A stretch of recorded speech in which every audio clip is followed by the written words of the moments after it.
everyone, and welcome to another Americans for Limited Government live stream. I'm Catherine Mortensen, and joining me today is a very special guest, Dan Gaynor. Dan is the Vice President at the Media Research Center, and he's in charge of the division called Free Speech America and also business. So he can explain to us a little bit more about what that entails. But what we want to talk to Dan about today is something that has really sort of become the issue so much going into 2022 is big tech censorship. And Dan, you have spent 3 decades as an editor, both in traditional media, print, and now you've been in the digital space. So what are we seeing in terms of big tech censorship? Is it getting worse? Oh, it's absolutely gotten worse. And it's moved into territory now where it's genuinely dangerous for a free society. Big tech, for those who spent time on the internet, I've been on the internet for more than a quarter century, which is alarming to me on one level and kind of cool on another. You've seen all the changes. Social media has been around for about 15 years of that. Twitter, I joined Twitter in 2008, so we're coming up on 14 years for Twitter. What has happened, Twitter was originally a free speech haven, so was Facebook, but Twitter much more so. You would see really free form debate and people could speak their mind and no one cared. And then that started to change, particularly around 2014. And then it escalated into the 2016 election. And when Trump won in 2016, the left blamed social media. Trump was a media star, but also social media star. And that meant they've spent every day since then trying to prevent that from ever happening again. And that's a terrifying reality to think that, the left and big media and big tech are really focused in on taking away our rights. And in the last couple years, what that's played out into interfering in American politics, interfering in American elections, and then interfering in science and medicine because of COVID. So, Dan, what really got me thinking about this was Jason Miller, who's one of the former senior advisors to President Trump. He's launched an alternative social media platform called Getter. And he wrote a piece in Newsweek just a few days ago, and I'll pull that up so we can look at that. He calls it the great disruption on social media platforms. And the question he asks, I think it's a good one. He says, have social media behemoths finally censored themselves into a downward spiral? Now, he concludes, yes, they have, and it's given room now for alternative emerging platforms such as his, such as Rumble, Parler, others. Are we truly seeing sort of a death spiral for some of these behemoths like we've talked about, Twitter, or is this overstated? Well, I think it's an optimistic view. I'm not saying he's wrong. I think it's too early to tell.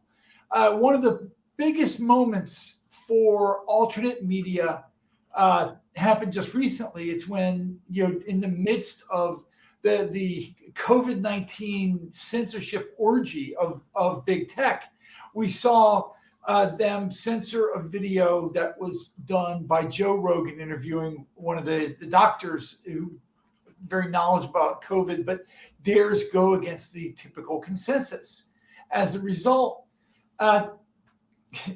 Joe Rogan, who is right now one of the most powerful media figures anywhere in any sort of media, created an alternate, life off of Twitter, and that's on Getter. And so that's not small. The danger has been all along, not only that big tech would just stomp on its opposition, but that even if conservatives moved toward their own free speech platforms, that they would be secluded from reaching out to others. But in the last few months, we've seen increasing examples of people who are not necessarily conservative, and Rogan is certainly no conservative, expressing their mind and running afoul of the censors. Nicki Minaj, with her comments about somebody she knew, their claims about COVID. They might have been bogus claims, but the point is she ran up against the censors. Nicki Minaj, Kyrie Irving, because and others because of COVID. The more that you see opposition, and particularly opposition, gets censored on social media, the left is now in a danger that they're going to be the ones who end up with the echo chamber, and that the people who want to be free, whether they're conservative, liberal, or independent, they're the ones who are on the free speech platforms. So that's what I think Jason is talking about. He's talking about a tipping point. Have we hit a tipping point where they're going to start to chase away not just, people like Republican members of Congress, but chasing away people like Joe Rogan? You chase him away, you chase his followers away. That's millions of people who like listening to Joe Rogan. You chase him on the getter, and that starts to change the equation. I was interviewed about this, and I said specifically the same thing, that they've got to reach out and get influencers onto those other platforms.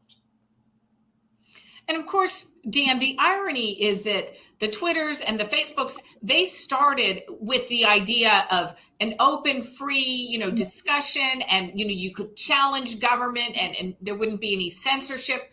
But now they've become the censors, and the voices of individuals, wanting free and open discourse are being shut out.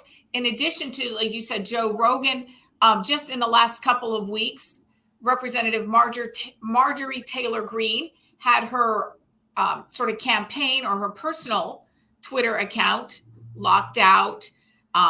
Let's see, what else?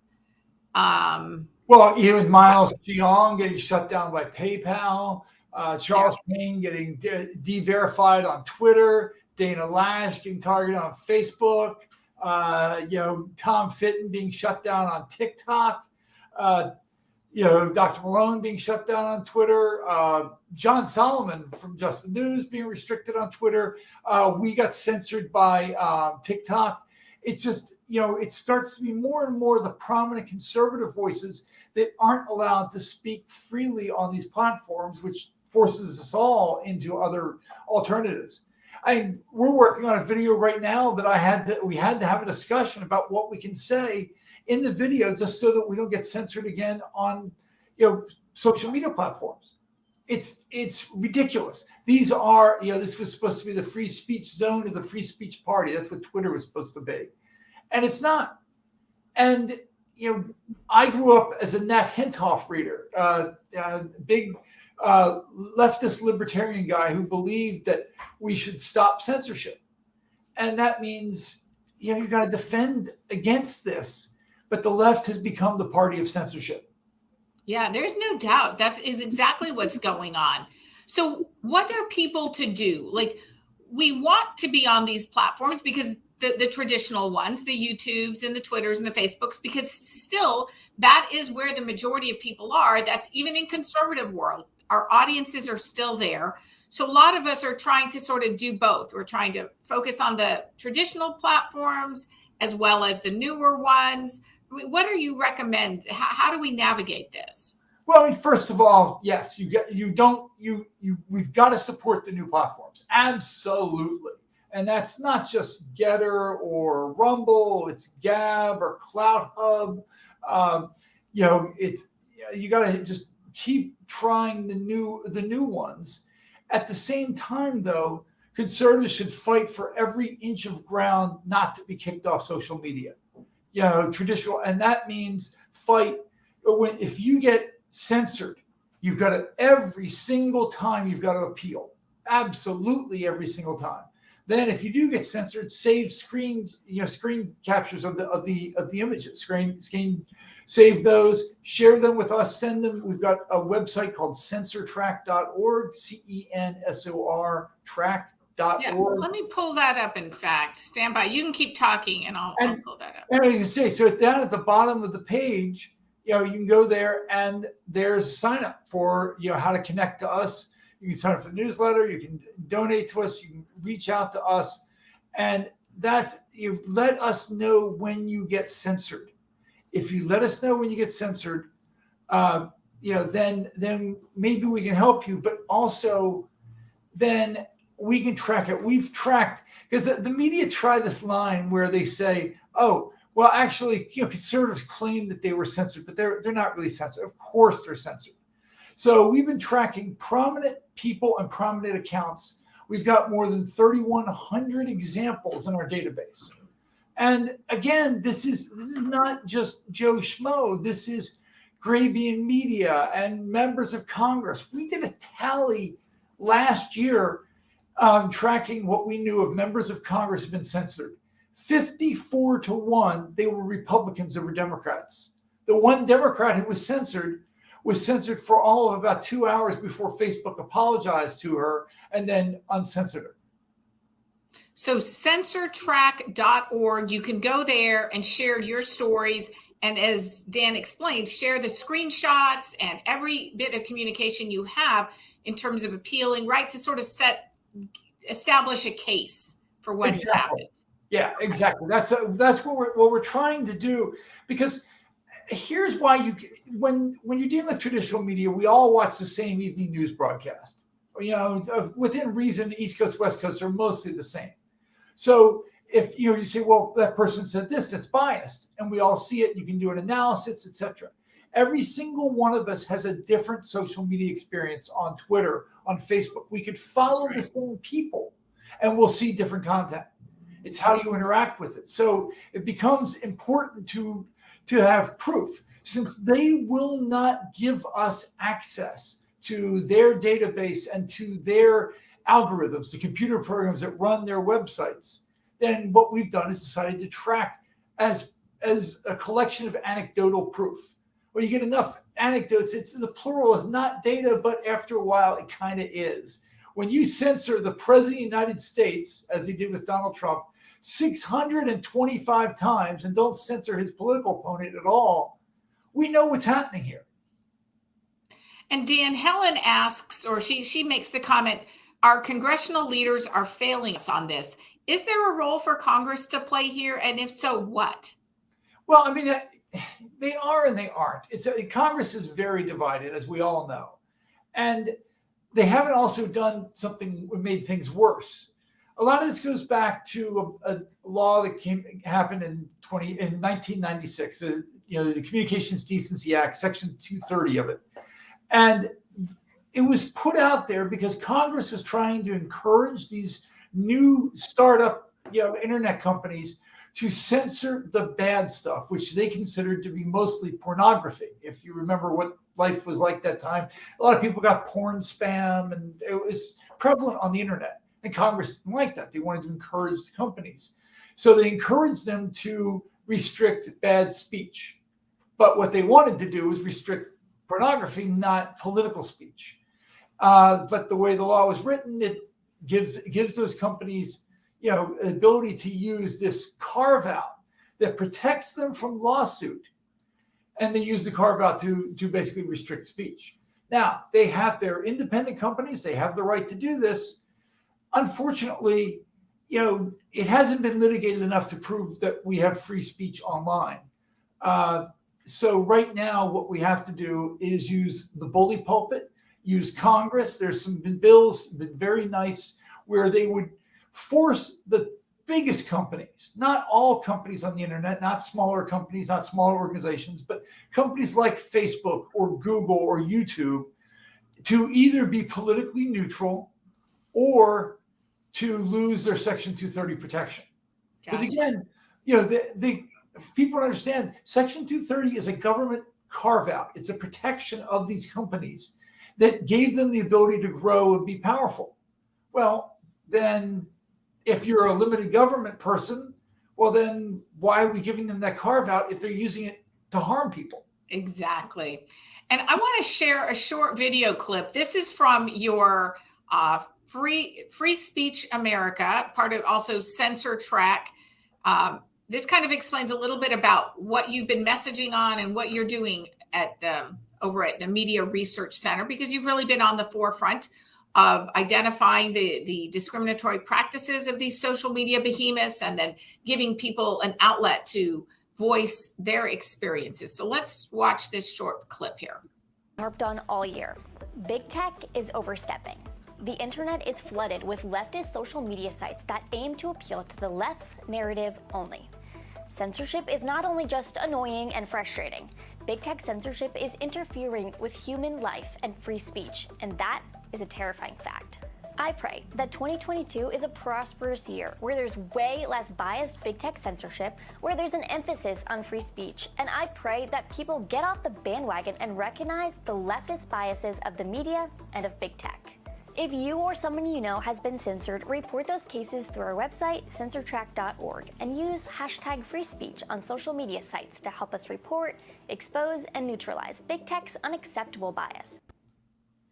Nice. Okay. So you're giving people a place where they can go and report examples of when they've been censored. And the key thing is to save the screenshots, keep record of all the communications when you appeal. That's absolutely right. We can't just say, "Hey, I was censored," or "Hey, I didn't get any," my post disappeared or something like that. If you appeal, you can, you get then a written record of what happens, what they say, and that makes it easier for us to point this out. And so, that becomes part of how we fight back. If we can show Congress, if we can show governors and legislatures around the country, if we can show companies that they are discriminating against conservatives because of politics, because of faith, then that begins the tidal wave against them. And that's what we've been doing now for a few years, as far as just writing about it and covering it. CensorTrack is something that we've launched to give conservatives and frankly, to give media people a tool they can use. Oh, well, give me some examples of censorship. Here you go. Here's 3,000. And Dan, the last thing I want to ask you about is, are we seeing, and I know like Donald Trump used to talk a lot about, the fake news. And I think that relates to this conversation because the platforms that people choose to go to, a lot of times they've created these silos, and the tech censors themselves will determine what you can and cannot hear. But to me, there was a very troubling a set of exchanges Friday when the Supreme Court justices were discussing the facts surrounding COVID as they were listening to oral arguments about President Biden's vaccine mandates. There were at least 3 instances, 2 with Justice Sotomayor, 1 with Justice Kagan, at least 1 with Justice Breyer, where the very liberal members of the court had statements that were just way off base, so factually wrong that even the corporate media fact checkers had to call them out. So the question I have about that is, where are these people getting their news? I mean, are they reading just sort of censored reports or misinformation from mainstream media? How is it that these Supreme Court justices were so wildly off on some of the basic facts surrounding this pandemic and the virus? Yeah, you would think that would be a follow-up question journalists would appreciate. Like, Glenn Greenwald asked exactly the question you're saying. Where are they reading? And we know they're reading traditional media, which is why they are hyperbolically focused on Omicron instead of pointing out all the mistakes that government has made. So here's what's really amazing. That Supreme Court ruling, if it had been a local General Assembly or school board or something like that, it would have been shut down by YouTube. It would have been shut down by Twitter. It would have been silenced because they were so obviously wrong. And see, that's the danger. So you get silenced if you're obviously wrong, if you're on the right, or if they just say you're obviously wrong. We saw for easily more than a year, if you claimed that the Wuhan virus came from a lab leak in China, you would get censored. But that's generally what our government believes now. And so we've got big tech interfering in science and medicine and going against the most basic scientific method that we're all taught in school, which is you come up with a hypothesis or an experiment, and we get to tear it apart and disprove it. Now you're not allowed to. Right. And I think that the examples of our Supreme Court justices being so misinformed, to me, it makes the point and the case for why these big tech censors what that leads to. It leads to a population of people who are fundamentally misinformed, their facts are wrong, and that's a result of living in a silo where your speech is censored and all viewpoints aren't freely discussed and shared. Yeah, no, it's a very scary place when you can't cite a doctor, you can't cite an expert in science or medicine to say, hey, this person raises this question. We were told that, oh, there's no problems with vaccines. They're not messing with women's menstrual cycles until, of course, the study comes out and says that they do cause some problems with women's menstrual cycles. Right, right. You know, that's not a small thing. If you're a woman and you are looking to try to get pregnant, that's a terrifying thing. Yeah. And so, and people like Fauci, who openly lied to us, and people like CNN, Dr. Sanjay Gupta. I remember back in 2020, beginning of March, they had a town hall, an unmasked town hall, I'd like to point out, even though people were shoulder to shoulder into the audience, where he outright said that masking was dangerous. And why? Because it turns out they didn't have enough masks. So we've been lied to enough. And here's what's scary. If you're not with a major news organization, you can get silenced. Alex Berenson, former New York Times reporter, kicked off Twitter. If he'd still been working for New York Times, probably would not have been kicked off Twitter for saying the same things. Right. Well, I want to thank you for your time. We're out of time. And is there anything else that you want to add? I know we've talked about CensorTrack. We've been encouraging people to go there and report any instances that you have of censorship with the traditional, the behemoths out of Silicon Valley, YouTube or Twitter or Facebook. Share your story. But go ahead. You can have the last word. Well, I think the danger is, where do we go from now? And if government muddles too much, it might do the wrong thing. The idea of breaking up big tech appeals to both sides, but it doesn't necessarily solve any problem. This takes really the biggest companies in human history and makes them a little smaller. They're still going to be liberal. They're still going to discriminate against the right. So, Congress needs to get involved and at least be working on a plan so that should the way Congress is formed right now, should that change in 2022, that we might be able to get new legislation coming out of Congress. All right. Well, I really appreciate your time today, and make sure you check out the CensorTrack.org, or also go to Free Speech America, part of Newsbusters at MRC, and check out what they're doing there, because they're really on the forefront of fighting back against this big tech censorship that it's just really problematic, because as we saw with the Supreme Court justices, it's dumbing down America. I mean, it's pathetic that we have Supreme Court justices who are so poorly informed. So thank you for having this conversation with us. And everyone, check out Newsbusters, part of the Media Research Center. And you all have a great afternoon, and we'll see you next time on another Americans for Limited Government live stream.